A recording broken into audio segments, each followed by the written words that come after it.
Welcome to the Cultivating Business Growth Podcast, bringing you bi-weekly discussions designed to help you grow your business and create the lifestyle you desire.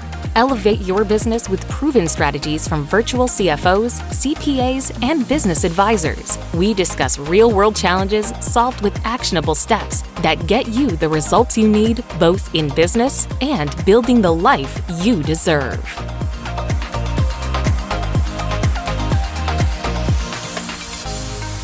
Thank you so much for joining us for episode number 180 of Cultivating Business Growth. If your firm says business development is everyone's job, but no one's owning it, this episode is probably for you. So we have Neil Barrow here. Thank you so much for joining us. I'm so excited to get into our topic today. He is the founder of Enabled BD. He's a consultant who builds and optimizes business development functions for professional firms, and the host of I Hope This Email Finds You Well podcast. It is a super interesting listen. If you are interested in or you want a resource for your team that focuses on business development, you interview all kinds of business development professionals and talk about real problems that we're facing right now, what's working, what isn't. And I've enjoyed a couple episodes that you've put out. I haven't had time to listen to all of them yet, but tell me a little bit about how you got into business development, just to start, and what drove you to start your podcast. Yeah, no, thanks, Megan. I appreciate it. Excited to be here. Thanks for having me on. So my background, I'm a sales guy, and then I got talked into going into public accounting, and so I had a couple different roles at a couple different firms. So BD origination, so out in the market, originating new opportunities for the firm, and then BD leader. I was helping the firm like with their BD plans and helping. Really understanding like how our people need to be going out there and partnering with our partners and leaders to drive new client growth. And what I learned during that time was that people have some misconceptions around BD. Like a lot of our professionals are part-time BDers, and sometimes that bucket of time that they have to do BD is maybe larger or smaller depending on the season or depending on maybe their personality and their want to and their skill set. So it's really just help. Yeah. Right. And so it's just really helping them kind of get aligned on the BD front. So I started my own consulting firm about 4 years ago, worked with 40 plus firms, mainly in accounting, to help build practical foundations for growth. That's great. And I do want to mention too, side note, that you are a certified Cicerone, because that to me, I used to work in the beer industry. So I was like, I know what that is. Yeah. Where does that tie in? No, that was just kind of a fun party trick. Back in the day, it was really popular hobby for people to brew their own beer. That became pretty popular. And I was tired of my friends not listening to me, telling them that it was terrible. And so I actually went out and got my certified Cicerone, which is beer sommelier. And so they'd have to kind of listen to me then. But that also opened a lot of doors to, because one of the key elements of business development is finding people that share your common interests. And so I was able to start some beer clubs and do some beer events for prospective clients, referral sources, and things like that. So it actually helped drive some of great conversations and relationships. Yeah. At the height of all of that, I was working with White Labs here in San Diego. I'm sure you're familiar with them as a home brewer. And we would have like internal tastings where we would get to test, the off flavors of, acetaldehyde. It's been over a decade since I was there. Did I say that right? But all these things, and you don't realize how much there is in beer until you dive in. And just like anything, you can get real nerdy about it real quick. But I thought that was a fun fact. Absolutely. So I'll reel it back and bring it back to business development now. But let's first define business development, because I think, like a lot of things, people have an assumption about what that means, and it may not be fully encompassing of what the day-to-day actually becomes, right? Yeah, so I would agree with you. I think business development is pretty ambiguous. It can mean a lot of different things to a lot of different people, but ultimately how I think about it, I think just in our industry, just in general, when we think about growth, driving revenue, there's we overcomplicate it. And because we're inundated on social media or podcasts or people pushing products and services that, hey, like AI, tech, tools, automation, like you can just really automate this whole process. But at the end of the day, like business development is relationships. And so it's really how I think about it is really two things. It's deepening existing relationships and growing new right relationships. And so when you think about it in the practical terms of those kind of as your benchmark or your goal is to do those two things as it relates to business development, it becomes a little clearer about where you need to be spending your time. And so we don't need to overcomplicate business development. And I think that naturally we like to try to do that. Yeah. Well, kind of like we were talking about with beer, right? You get into it and you're like, oh, I need to learn everything about this, right? I need to read every book on business development. I need to listen to all the podcasts, but that's only one aspect of your business. And if we were capable of doing that, that would be great.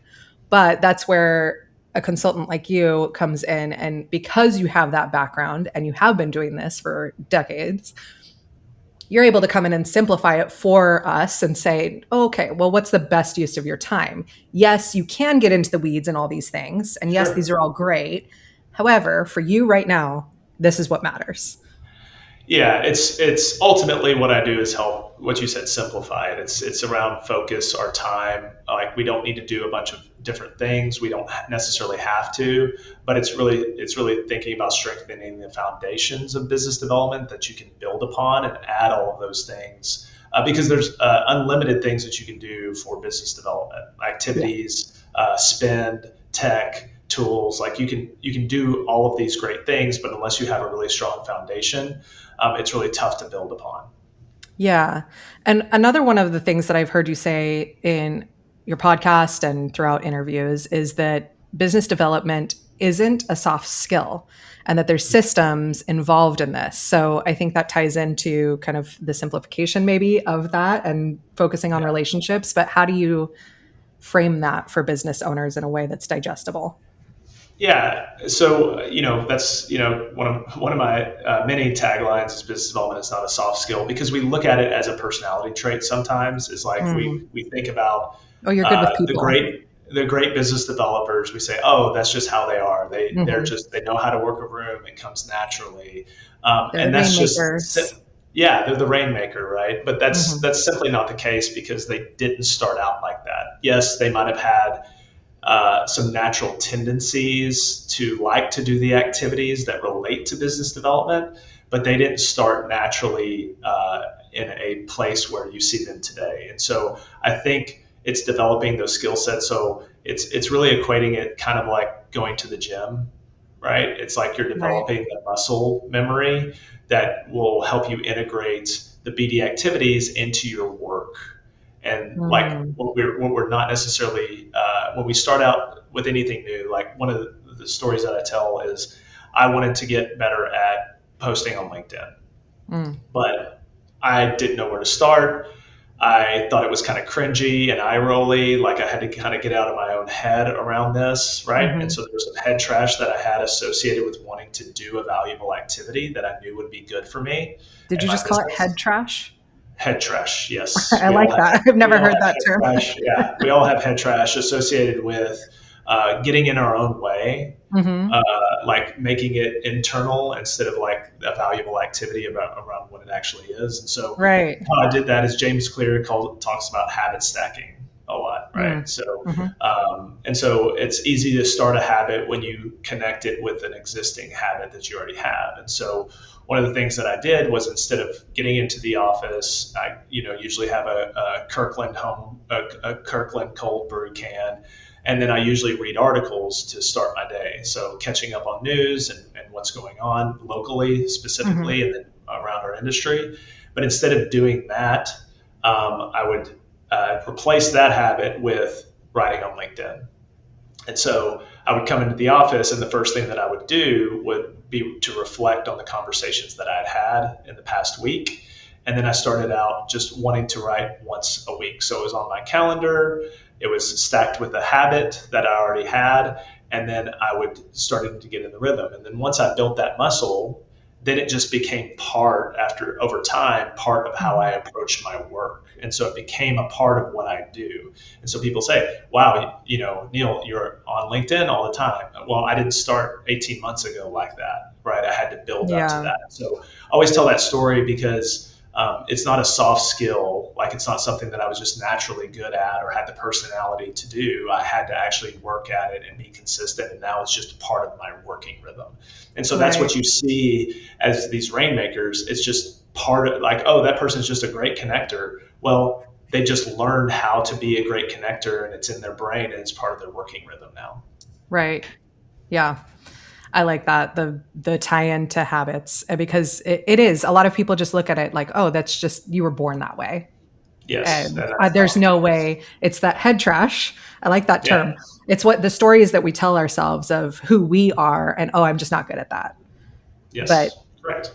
You can some of the best, best business developers that I know are what we would consider introverts. And the reason that they are successful is because they've developed the skills over time to actually add value to their clients and their network consistently. And they bring ideas to the table. They're a great connector. They have great one-on-one meetings, and they ask really valuable business questions, and they help people and so it's just a different mindset. And so those great business developers, you don't have to have a certain personality to be great at business development. I like that takeaway, that anybody can do it. So when it comes to business development, if we're looking at a service-based business, how do you see, when you're talking to a business owner, that maybe their system, it could be improved, or you see something that is like, oh, okay, this maybe could be an area where that's why it's not working, or you could strengthen this area? Yeah. So, I'll spoiler everything for everybody listening is we have to admit that we don't have a system first. And and so like we have to be real with ourselves about where we're starting from, as business development typically starts out as everybody just kind of doing their own thing. And we hope that we're generating referrals and leads, and we'll try new things to do it. But ultimately, when you look at what the foundation of business development looks like, it's really the first part of what I described earlier, which is what is business development? It's deepening existing relationships. And so at our firms, we have, 20, 50, 100, 1,000 clients at our firm.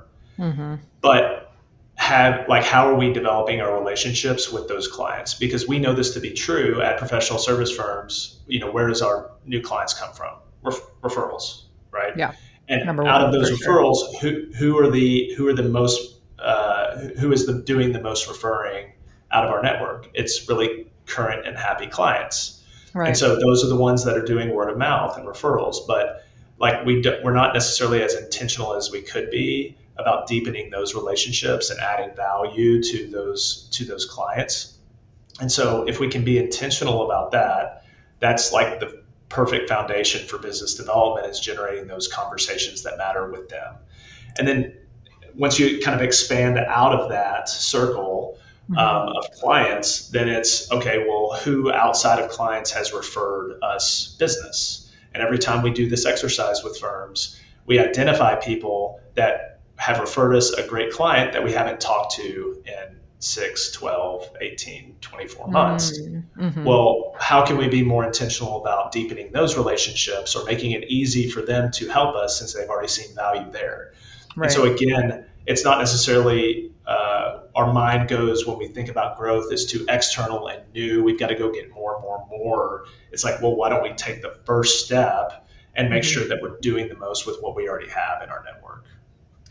Yeah. And one of the things that I've heard is it almost doesn't feel authentic if you're creating a system to nurture relationships, right? But then we don't do it if there isn't a system. So how do you balance that, like becoming inauthentic right? Because we don't want it to feel like salesy or pushy in Sure. that way. We want to legitimately build a relationship, but we do need that reminder as humans because kind of out of sight, out of mind, right? Like Yep. if they're not in front of me, if I'm not like having to deal with an email right now, I have to deal with what's on fire Sure. versus, the things that are nice to have. So how do you balance Sure. those two things? Yeah, so I think the first level exercise that we always do is like how do we integrate business development type conversations, questions, value adds to within the work that we're already doing for our clients Mm, and within the conversations we're already having. Because our initial reaction is like, well, I don't want to ask them like I've got a tax client and or I've got a consulting client and we're doing this engagement with them, and I don't want to ask, if they need CAS services, or I don't want to address some of those things because it's going to distract from the work that we're doing, or now's not the right time. mm, And so we've got to get rid of our head trash around there and understanding that when we think about having those conversations with clients or referral sources, and I'll maybe mainly speak about our clients because that's again the foundation mhm. is we need to move our mindset from, okay, I need to go pitch them an additional service to, if I don't bring this up because I see there's a potential need or other clients like them are dealing with this problem, if I don't bring this up and ask questions around this, then I'm doing them a disservice as their advisor. And Yeah. so it's that kind of mindset shift that really helps people move from that now's not the right time. I've got to cross sell, right? And I've got to find Right. the right time to cross sell. That's a bad word. I need to Yeah. be an advisor to my clients. And being an advisor is saying, hey, I've got other clients like you that are dealing with this problem. How are you handling that? Are you seeing Yeah. this? Can we be helpful? Right? Yeah. That's being an advisor.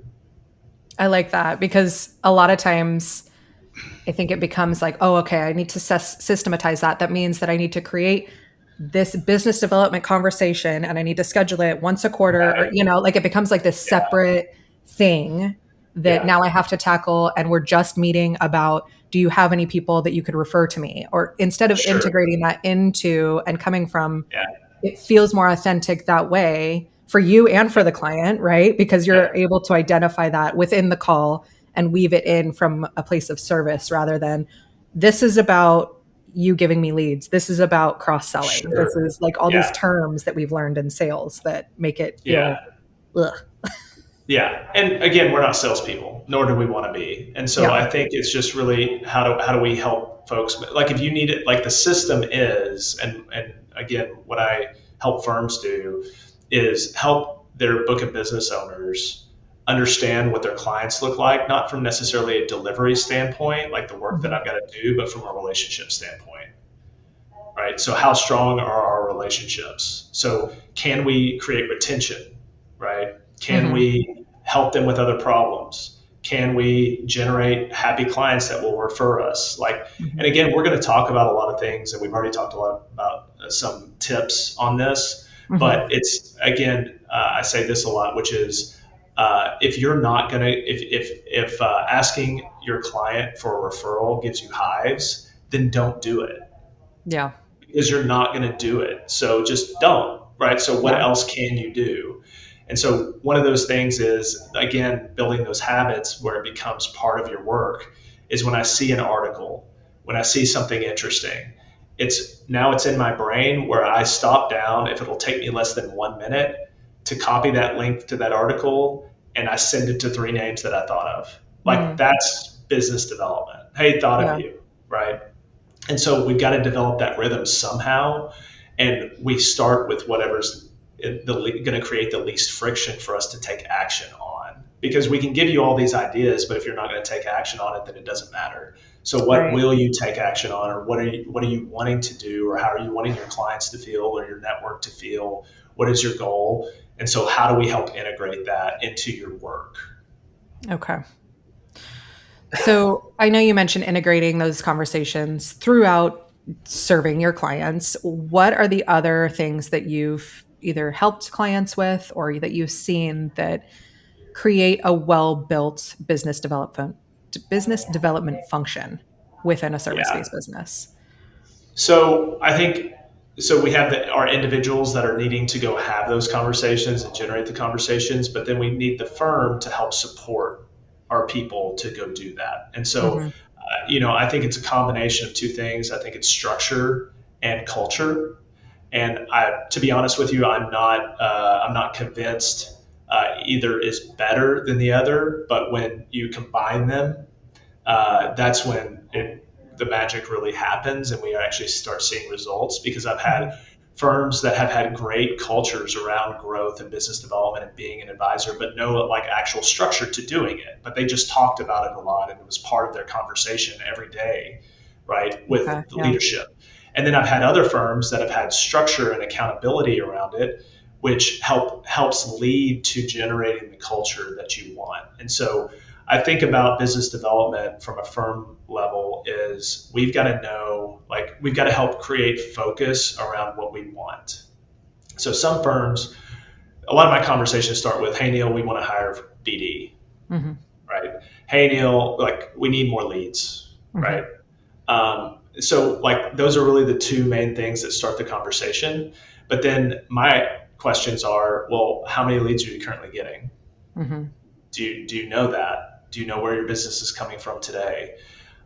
Because that's going to create some focus. And then if we can understand the focus around it, then it's what activities are we going to do in that focus area. So let's say you're a service firm that's really great in the real estate community or in the healthcare, whatever space, or small businesses or franchise, whatever it is, right? But we're Hmm. really great at that area. Then what activities are we going to do in four buckets? It's clients. What are we going to do with our clients? Getting them together, adding value, deepening the relationship. What are we going to do with our referral sources that are not clients? So people in the community, bankers, attorneys, insurance, consultants, Hmm. CPAs. Then what are we going to do with prospective clients? So do we know who looks like our best clients that we don't know yet? Like, do we Yeah. have a short list of those prospective clients? Hmm. And then the last one is kind of an all-encompassing, and it crosses over a little bit with marketing, which is brand. Hmm. Where are we going to spend our time getting eyeballs from those other three buckets? Because Right. those people hang out places. So where are we going to go to get eyeballs on us? Yeah. And so when we Visibility. structure it, yeah, when we structure it around those areas, then it kind of helps us with our focus around what activities are important to us Hmm. and what will help drive the best results. So one of the things that I lead a lot of talks on is the Pareto principle. 80% of your results come from 20% of your effort. Hmm. So 80% of your revenue comes from 20% of your clients. So that's holds true for the most part around pretty much everything in our lives. Right. So why are we spending our time trying to chase new ideas when we don't know what that 20% is that's driving the majority of our results? And I want to dive deeper down in those 20%. How do we double down on some of those things? Right.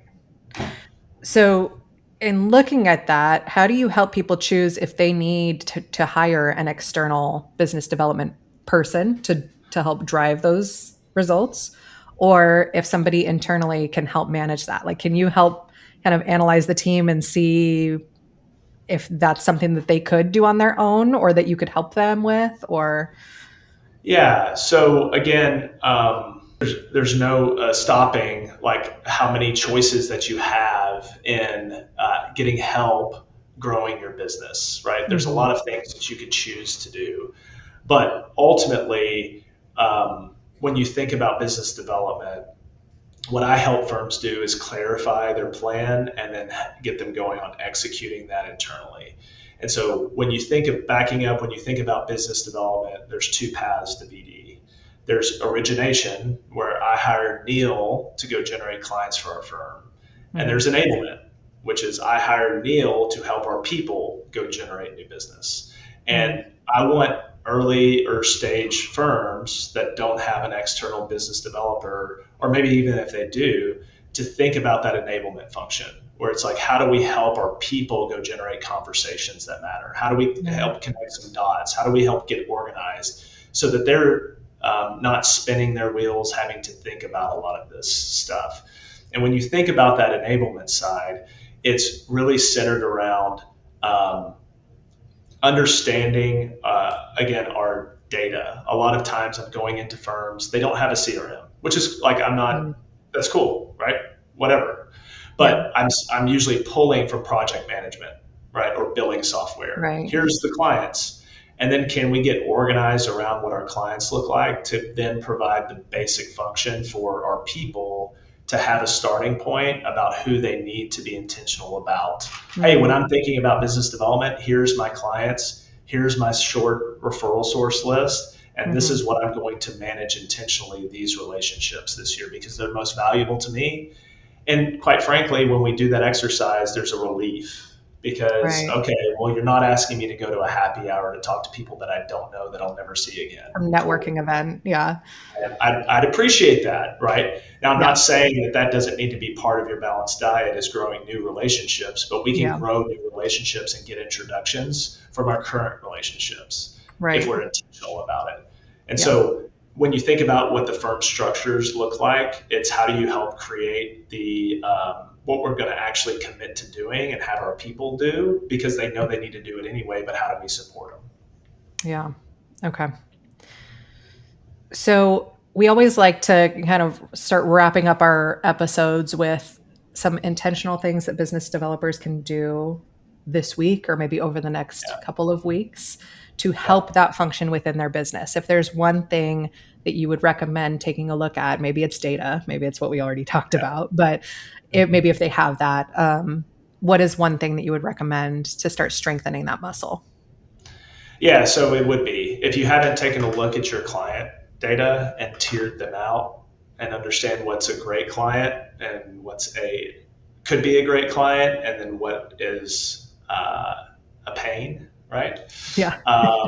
Then once you get there, then you can know exactly where you need to be spending your time with your top clients. And I think that exercise, because if you went and asked yourself, where did this top, like if you've got, let's call it 100 tier one clients.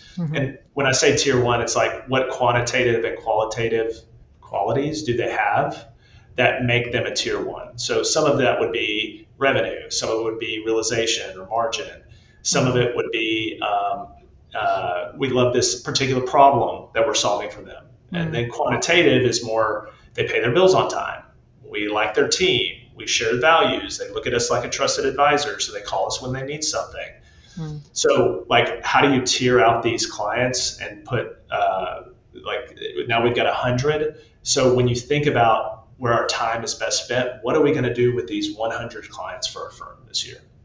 Okay. Because if you can do a client roundtable around a particular problem, get them all together. If you want to do interviews on a podcast, if you want to do a webinar for your client, like whatever that looks like, but get them engaged. And then another very simple thing is instead of hosting a Zoom meeting, like have we visited their site? Have we gone and had a meeting at their office recently? So there's some simple things that we can do, lunch and learns, right? So what are we going to do with them? I think that's the foundation for good business development, because then if we ask ourselves, where did these great clients come from? We're going to identify our referral sources that we need to be more intentional with. And so then that creates kind of a cascading effect. And when we know that this is a really valuable use of our time in business development, like we know that to be true. And so that's what I would encourage people to start with. And going back to maybe another question that I might not have answered, which is around the business development hire, thinking about what is that person going to do? Like if you're considering hiring a business developer, the wrong idea is to say, let's go hire a salesperson that's going to just get out there and go generate leads without any structure about where to spend your time, because that's going to create frustration for both parties. On both sides, and I hear this a lot from firms is, hey, if more people knew about us, we would just kill it. Like we're so good, which is true. But hiring a business developer to be out in the market, to go to stuff you aren't going to, like that's not necessarily a strategy to go get new clients. And so if you're considering hiring a business developer, like thinking about what they're actually going to be doing and how you're going to measure them outside of just revenue generated.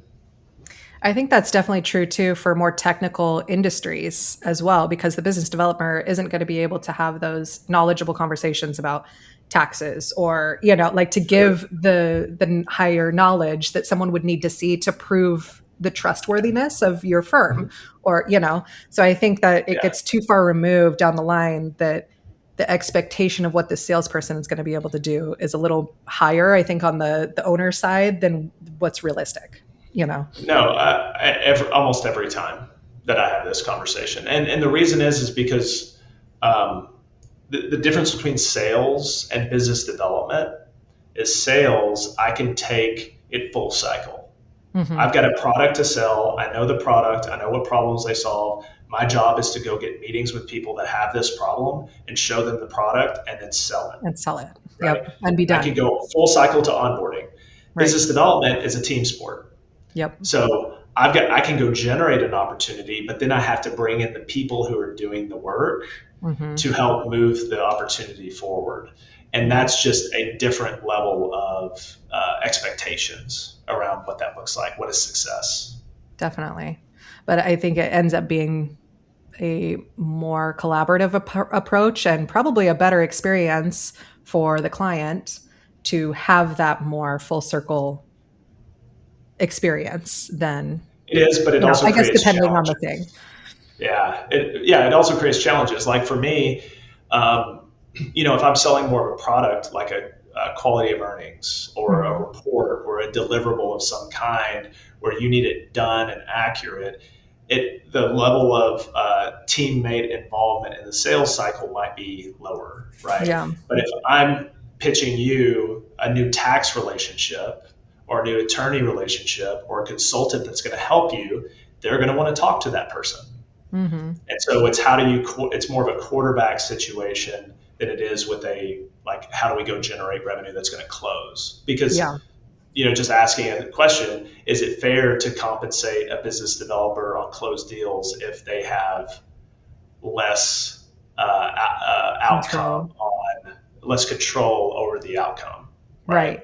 So there's some things there to consider as you're thinking about business development, because I know that's a hot topic because you see business developers out there all over the place. So how can we set them up to be successful? And it's really understanding our internal activities and what we need to be doing and what we find valuable that's not being done that a business developer can help us with. Yeah. So if somebody's listening to this and ears perking up like, okay, I need to talk to Neil. I need to figure out more about the business development aspect of my business. Where can they find you and where can they learn more about what you're doing? Yeah, so LinkedIn, that's my billboard. But I've got a podcast like you had mentioned, so thank you. It's called I Hope This Email Finds You Well. I interview business development leaders and originators that are building pipeline, and we get to hear the strategies and tactics that work for them and have fueled their career.